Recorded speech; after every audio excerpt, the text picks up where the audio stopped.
नमस्कार दोस्तों, मैं दीपक राणा आप सभी का हार्दिक स्वागत करता हूं आपके अपने YouTube चैनल अपग्रेड एकेडमी पर। जैसा कि प्यारे दोस्तों, आप सभी को पता होगा कल हमने 10th क्लास NCERT मैथ से ठीक है ना एक्सरसाइज 3.2 से क्वेश्चन नंबर फर्स्ट के फर्स्ट पार्ट को डिस्कस किया था। अभी आज क्या करेंगे भाई, हम एक्सरसाइज 3.2 के जो क्वेश्चन नंबर फर्स्ट है ना उसके सेकेंड पार्ट को डिस्कस करने वाले हैं अभी, ठीक है ना।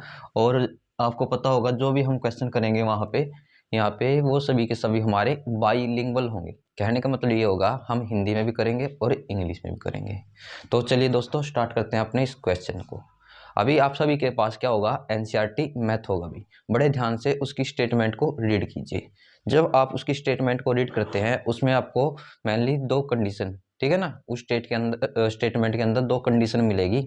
एक कंडीशन में तो क्या लिखा गया है, इसने बोला है कि भाई 5 पेंसिल, ठीक है ना, ध्यान से पढ़ना, 5 पेंसिल तथा 7 पेन का जो कुल मूल्य है वो 50 रुपये है। बट नेक्स्ट कंडीशन जो बनी है ना उसमें दिया है भी 7 पेंसिल तथा 5 पेन का जो कुल मूल्य है वो कितना दिया है आपको, 46 रुपये दिया है। मगर जो ये कंडीशन बनी है तो इस कंडीशन को आपको जो ग्राफ बनाकर ग्राफ ड्रॉ करने के बाद बताना है कि एक पेंसिल कितने का, एक पेंसिल तथा एक पेन का जो मूल्य होगा वो कितना बनेगा। भी मीन्स डायरेक्ट नहीं सोल्व करके बताना है, एक ग्राफ ड्रॉ करना है टेबल के थ्रू, और जैसे ग्राफ ड्रॉ हो गया अभी उसके थ्रू जो हमारी लाइनें बनेगी, ठीक है ना, और जहां वे एक दूसरे को इंटरसेक्ट करेंगी वही पॉइंट हमारा क्या होगा, एक किस्म से आंसर होगा। अब देखिए दोस्तों, ना तो हमको क्या दिया गया है अभी, एक पेंसिल की कॉस्ट दी गई है, और न ही हमको क्या दिया गया है, एक पेन की कॉस्ट दी गई है। जो नहीं दिया जाता हम उसी चीज को अज्यूम कर लेते हैं, मतलब उसी को मान लेते हैं अभी। तो स्टार्ट करते हैं अपने इस क्वेश्चन को यहीं से। एक मिनट,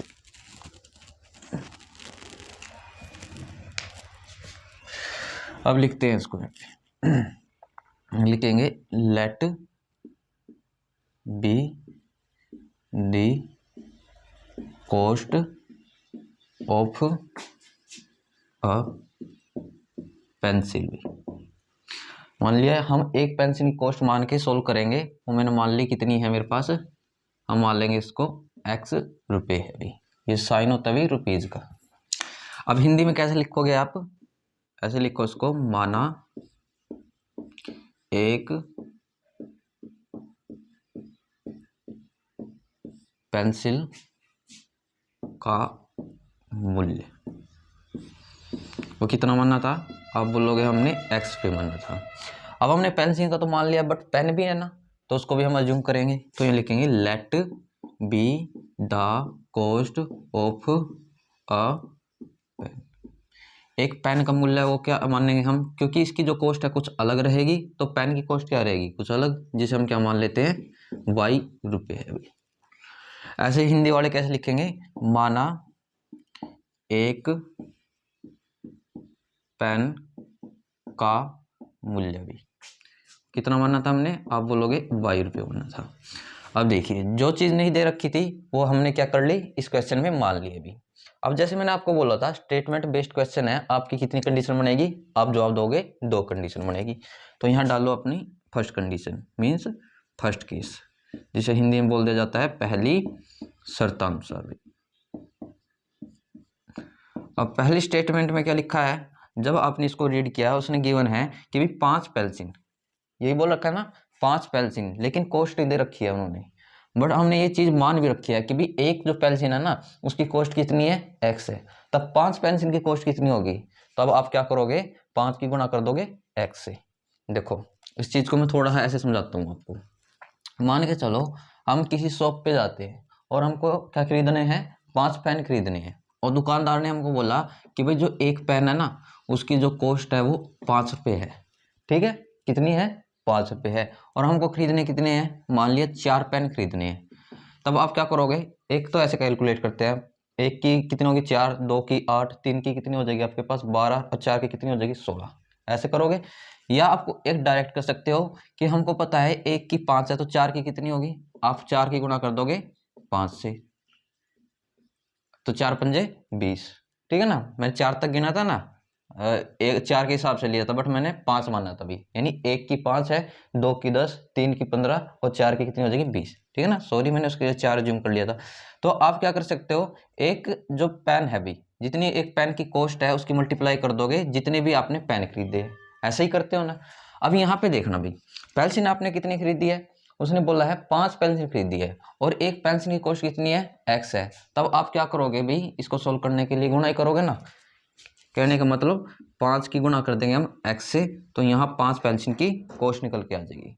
ऐसे ही क्या आता हमारे पास, कितने पेन थे भी, आप बोलोगे पहली कंडीशन में 7 पेन थे और एक पेन की कॉस्ट कितनी थी, आप बोलोगे y, तो 7 की कितनी हो जाएगी, आप बोलोगे 7 गुणा y, जैसे मैंने बताया अभी वो। और इन दोनों की जो टोटल कॉस्ट है ना, यदि इसकी कॉस्ट जोड़ दे और इसकी कॉस्ट जोड़ दे, वह किसके बराबर थी, आप जवाब दिया, आप जवाब दोगे 50 के। तो बस यहीं से आपकी एक लीनियर इक्वेशन बनेगी, रैखिक समीकरण बनेगी। और ये किससे बनी है, ठीक है ना, पहली स्टेटमेंट से, पहली कंडीशन से। अब अपनी नेक्स्ट स्टेटमेंट को या कंडीशन को बड़े ध्यान से रीड कीजिए भी। उसमें क्या गिवन होगा आपको, अब देखिए, अब उसमें दिया है 7 पेंसिल भाई, ठीक है ना। आप पढ़ते हो क्या लिखा है, 7 पेंसिल और एक पेंसिल कॉस्ट कितनी थी, x थी, तो 7 की कितनी होगी, आपने जवाब दिया 7x। और कितने थे भाई आपके पास पेन, 5 पेन, और एक पेन की कॉस्ट कितनी थी, y थी, तो 5 की कितनी हो जाएगी, आप जवाब दोगे 5y। और इन दोनों की कुल मिलाकर जो कॉस्ट थी कितनी थी, हम बोलेंगे 46 रुपीज़, यानी 46 रुपये थी। तो यहाँ से हमारे पास बनी इक्वेशन नंबर सेकंड भाई। बस जो ये इक्वेशन बनी है हमारे पास, लीनियर इक्वेशन बनी है, इन्हीं के थ्रू हमको अपनी टेबल ड्रॉ करनी है और टेबल ड्रॉ करने के बाद हमको एक पेंसिल और एक पेन की कॉस्ट फाइंड करनी है भी। अब देखिए भी, मैं इन इक्वेशन को साइड में लिखवा देता हूँ, फिर यहाँ पे हम क्या करते हैं, अपनी टेबल को ड्रॉ करेंगे। ये कितनी आई हमारे पास, पहली 5x प्लस का 7y इक्वल टू 50, ये इक्वेशन फर्स्ट थी। सेकंड इक्वेशन थी 7x प्लस का 5y बराबर है आपके, ये 46 के था, तो ये दूसरी इक्वेशन थी। बस इन्हीं के थ्रू अपना आंसर निकालना है आपको। अब देखिए, अभी आपको पता है ग्राफ कब ड्रॉ होगा, जब हमारी टेबल ड्रॉ होंगी, तो इसलिए हम सबसे पहले क्या ड्रॉ करेंगे, आप जवाब दोगे टेबल ड्रॉ करेंगे।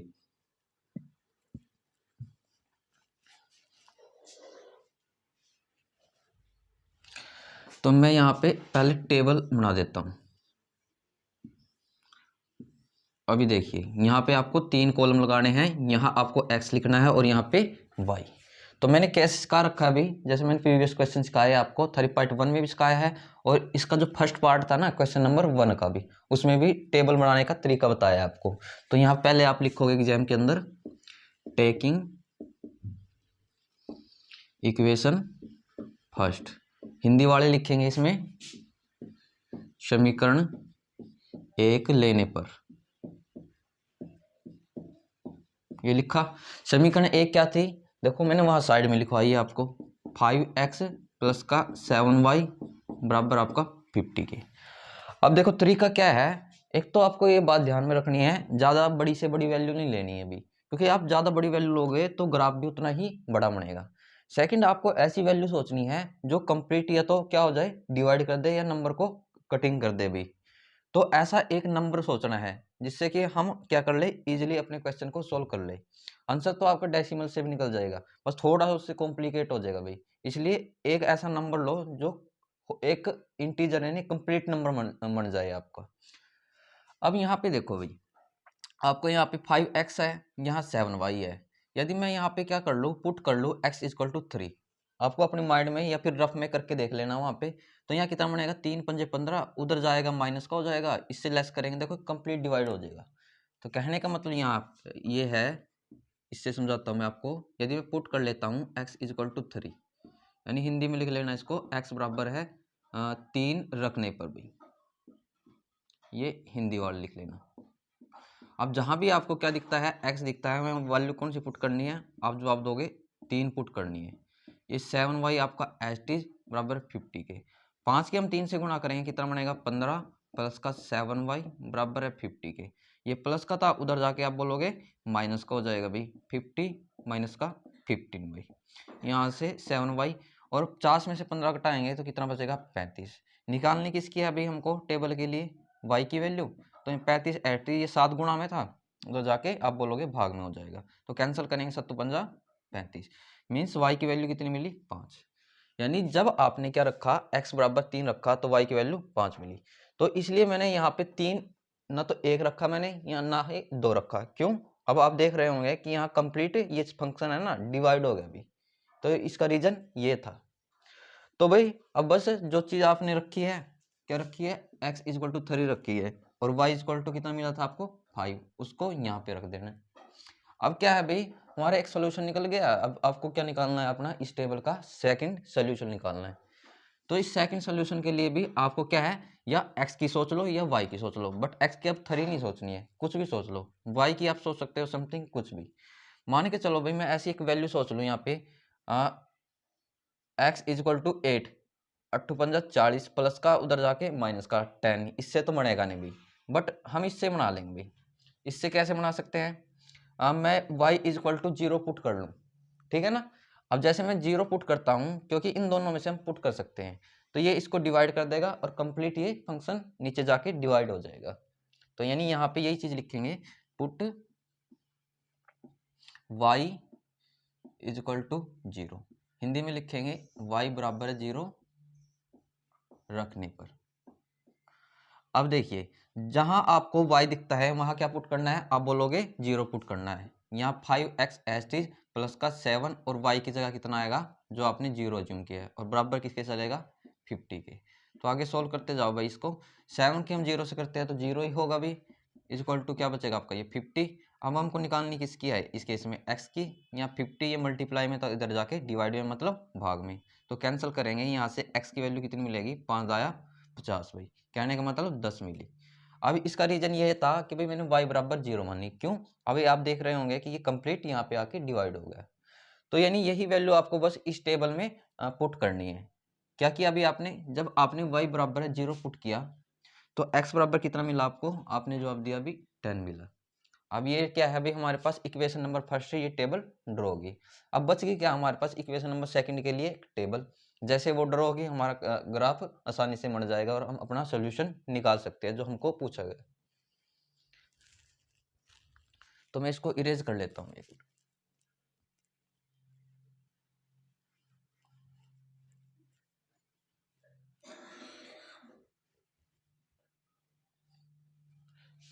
अभी देखिए भाई, अभी हमने क्या लिया था, आप बोलोगे इक्वेशन फर्स्ट ली थी, उसके थ्रू हमारी ये टेबल बनी है। तो अब हम क्या लेंगे, आप बोलोगे इक्वेशन सेकंड, तो इसको एग्जाम में लिखेंगे ऐसे, टेकिंग इक्वेशन सेकंड, हिंदी वाला लिख लेना समीकरण 2 लेने पर। अभी समीकरण 2 क्या आती है हमारे पास, आप जवाब दोगे 7x प्लस का 5y बराबर आपके 46 के भी। तो यहां से हम इसकी भी टेबल ड्रॉ कर लेते हैं अभी।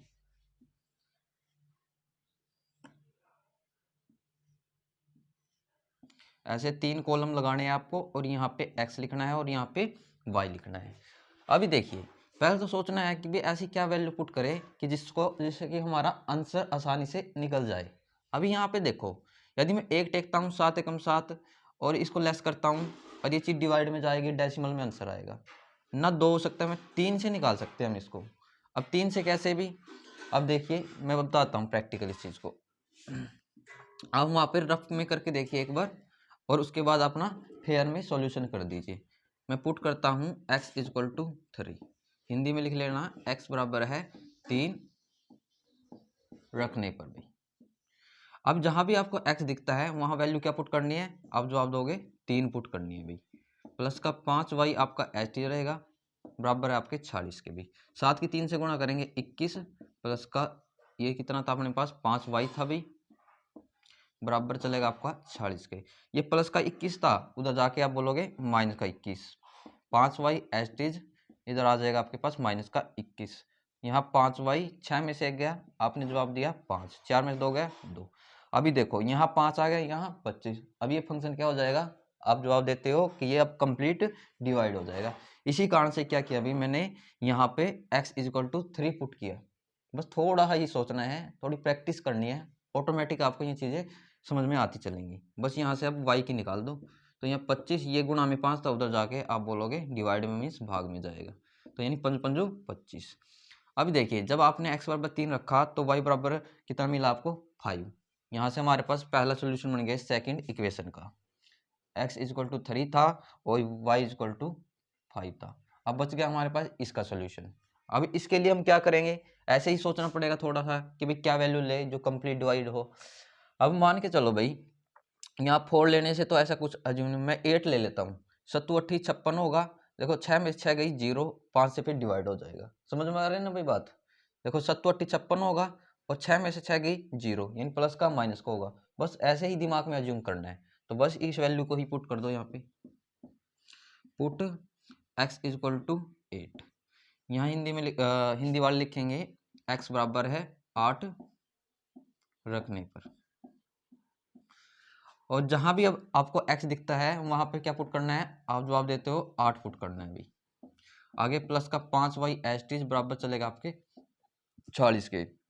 इन दोनों की गुणा कितने आएगी, तो ये बनेगी 7 8 56 प्लस का 5y बराबर है 40 के।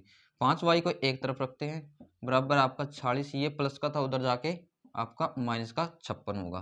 तो यहाँ 5y बराबर है 6 में से 6 गई आपका 0 बचेगा और 5 में से 4 गया 1, और साइन आएगा बड़े वाले का भी, ठीक है। बट आपको क्या निकालना है, y की निकालनी है, तो हम y को एक तरफ रखते हैं, माइनस का 10, ये गुणा में 5 था, इधर आके आपने जवाब दिया भाग में, तो इसको कैंसिल किया तो कितना बनेगा 5 दूनी 10, क्योंकि ये माइनस का था तो माइनस का 2 बना।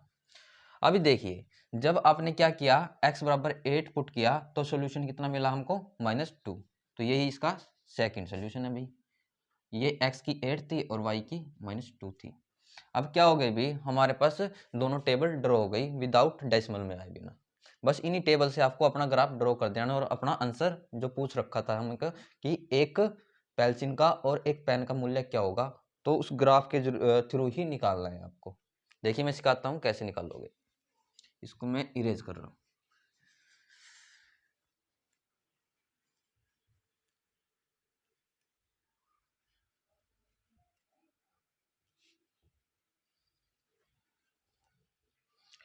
अभी देखिए दोस्तों, ग्राफ ड्रॉ करने के लिए हम क्या खींचते हैं, पहले इस तरीके से एक पड़ी हुई लाइन, जिसे हम क्या बोल देते हैं, आप जवाब देते हो हॉरिजेंटल लाइन, यानी एक्स एक्सिस, ठीक है। और हिंदी में क्या बोला जाता है इसको, एक्स भुज, ऐसे लिख लेना। और एक मैं इस तरीके से खड़ी हुई लाइन खींच देता हूँ भाई, और इस खड़ी हुई लाइन को क्या बोला जाता है, वर्टिकल यानी ऊर्ध्वाधर रेखा बोला जाता है, हिंदी में इसको एक्सतीज रेखा बोला जाता है। और जो ये खड़ी हुई लाइन है क्या कहलाती है, आप जवाब देते हो वाई एक्सिस भाई, हिंदी में हम लिख देंगे इसको वाई कोटि, इस टाइप से। अभी क्या करना है भाई आपको, जहां ये दोनों लाइन एक दूसरे को इंटरसेक्ट करती हैं उस पॉइंट को क्या बोला जाता है, इस ग्राफ का ओरिजिन यानी मूल बिंदु बोला जाता है भाई उसका, जिसे हम 0 से या O से डिनोट कर सकते हैं। अब यहाँ पे आप आइए, अब x में मैक्सिमम नंबर कितना था भाई, आप देखोगे भाई इसमें तो देखो 8 है बट इसमें मैक्सिमम नंबर 10 है, तो और वो भी क्या है, दोनों में पॉजिटिव है, तो इसलिए नेगेटिव में आपको जाने की जरूरत नहीं है। इतना तो आपको ने 9th क्लास में सीखा होगा कि भाई यहाँ नेगेटिव आता है और इस तरफ पॉजिटिव, ऊपरली तरफ वाई एक्सिस में पॉजिटिव आता है और नीचे तरफ नेगेटिव आता है। तो आपको करना क्या है, पॉजिटिव में x की तरफ 10 तक यूनिट लेनी है भाई। तो हम यहाँ पे मान लेते हैं 1 2 3 4 5 6 7 8 9, और इसको थोड़ा और आगे बुला लेते हैं 10। अब ध्यान रखिएगा दोस्तों, जो मैंने यूनिट ली है आपको ग्राफ में स्केल के थ्रू इक्वल डिस्टेंस पे लेनी है भी, ठीक है ना। इनको नेमिंग कर देते हैं 1 2 3 4 5 6 7 8 9 10। अभी आइए भाई देखो, हमारे पास x में नेगेटिव तो थी नहीं, बट हम y पे आते हैं। y में पॉजिटिव की चेक करो, सबसे बड़ी वैल्यू इसमें 5 है, बट इसमें इसमें भी 5 ही है अभी आपके पास। कहने का मतलब आपको ज़्यादा खींचने की जरूरत नहीं है अभी, 5 या 6 तक खींच दो भाई। मान लिया इसको हम 6 तक पॉजिटिव में खींच लेते हैं, 1 2 3 4 5 6 भाई, इतना खींच लिया हमने। खींचने के बाद क्या करना है, इसको नेमिंग करनी है, और ऊपरली तरफ क्या होती है, वैल्यू पॉजिटिव में चलती है अभी, 2 3 4 5 और 6। अब आप देखना भाई यहाँ पे y की हमको क्या भी दे रखी है, नेगेटिव में भी दे रखी है, क्योंकि x में तो कोई थी नहीं नेगेटिव, इसलिए मैंने यहाँ पे कोई लिखवाई नहीं है। बट यहाँ पे y की नेगेटिव थी और वो कहाँ तक थी, -2 तक, तो इसको भी ड्रॉ कर लेते हैं। 1 2 3 तक कर लेते हैं। ये -1 हो गया आपका, -2 और माइनस का 3। बस अब देखिए जो आपकी टेबल नंबर फर्स्ट है उसके अकॉर्डिंग इसको सोल्व कीजिए। एक्स की वैल्यू कितनी थी आपकी, अब बोलोगे 3, यानी एक्स पे 3 कहाँ पे है, ये रहा। और वाई की वैल्यू कितनी थी, 5, और ये भी पॉजिटिव थी, 5 कहाँ पे है, ये, यानी 3 ये रहा। इसको हम थोड़ा ऐसा कर लेंगे और 5 ये रहा भी, ठीक है ना। जहाँ भी एक दूसरे से ये मीट करेंगी उसको थोड़ा डार्क कर लेंगे, क्योंकि ग्राफ में ये चीज़ें एक्यूरेट बनेगी आपकी। जो ये पॉइंट आया है इसके हम कोऑर्डिनेट लिखने पड़ेंगे, निर्देशांक लिखने पड़ेंगे आपको। पहला एक्स का लिखेंगे, फिर वाई का, जो कितना हमारे पास 3,5 है अभी। अच्छा ये तो हो गया अभी हमारे पास। अब इसको देखिए, एक्स में हमारे पास 10 है और वाई में हमारे पास कितना है, 0। 10 कहाँ पे है आपका, ये रहा अभी, और 0 कहाँ पे है एक्स एक्सिस पर वाई की वैल्यू, तो यही है। मतलब ये आगे तो इंक्रीज नहीं होगा, तो कहने का मतलब यहीं पे हमारा ये कोऑर्डिनेट बनेगा। इसको थोड़ा डार्क कर लेंगे। और क्या नाम है इस पॉइंट का, आप बोलोगे 10,0। इतना आने के बाद स्केल के थ्रू आपको यहाँ से स्ट्रेट लाइन खींचनी है। शायद मुझसे ये थोड़ी तिरछी बने भाई, इस टाइप से आप वहाँ पे स्ट्रेट खींचना इस लाइन को। अब ये किस लाइन की इक्वेशन, मतलब जो ये लाइन बनी है कौन सी इक्वेशन से बनी है, तो वो इक्वेशन का नाम भी इस लाइन पे रखना है आपको। ये इक्वेशन नंबर फर्स्ट से बनी है, जो इक्वेशन थी हमारे पास 5x प्लस का 7y बराबर है 50 के, ठीक है। ये तो हमने फर्स्ट से बना दी। अब सेकंड टेबल से बनाइए। x की वैल्यू कितनी थी, 3, और 3 कहाँ पे है, ये। y की वैल्यू कितनी है, 5। मतलब ये तो यही रहेगा भाई, क्योंकि 3 ये रहा और 5 ये रहा, इसमें तो कोई फर्क ही नहीं पड़ेगा। अब आगे चलते हैं, इसमें x की वैल्यू कितनी थी, 8 थी भी, तो x में 8 कहाँ पे बनेगा, ये रहा भी। और y की वैल्यू कितनी थी, -2। तो कहने का मतलब निचली तरफ आना पड़ेगा हमको, -2 ये रहा और 8 ये रहा भी। थोड़ा डार्क कर लेंगे इसको और इसके पॉइंट लिख देंगे हम। मैं यहाँ पे लिखवा रहा हूँ, पहला x का लिखो जो कि 8 था, फिर y का लिखो जो कि -2 था। ये सभी चीज़ें आपको लिखनी है। अब देखो एक तो पॉइंट सेकंड टेबल का ये है और दूसरा इसी पे बना था भाई, ठीक है ना, इसको ओवरलैप करता हुआ। तो यहीं से हमको एक स्ट्रेट लाइन ड्रॉ करनी है भाई, और ये बिल्कुल स्ट्रेट आनी चाहिए भाई।